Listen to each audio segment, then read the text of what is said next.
Got everything back situated way better than before. Got the P, sorry, so in the corner, P, so these vines can stay away from this vine on the sweet potato, and I'm gonna grow the vine against the fence like it is on that side. Alright, this was my helper pot that had the sunflowers in it. 9 planted sunflowers. Again, thank you from the chipmunks. I just learned that sunflower roots are definitely good for the soil. So I sprinkled the dead ones that weren't able to make it, putting it into the soil along with the fertilizer, mixing it all up.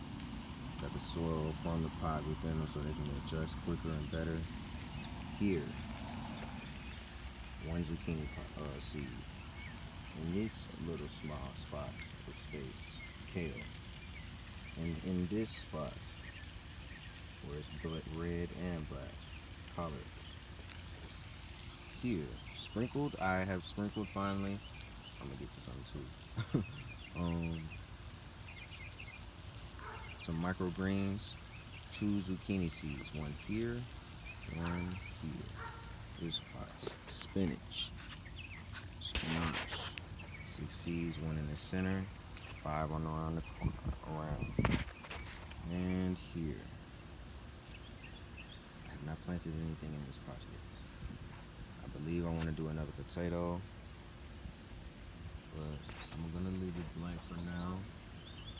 And thank God for everything. So, this space here, don't know exactly what I'm going to do yet. And back to the story I was going to teach or say, the seeds. The seeds I did not keep in the house or in this extra safe place. They were safe from humans to take away, but long story short, I wanted to plant in this area corn.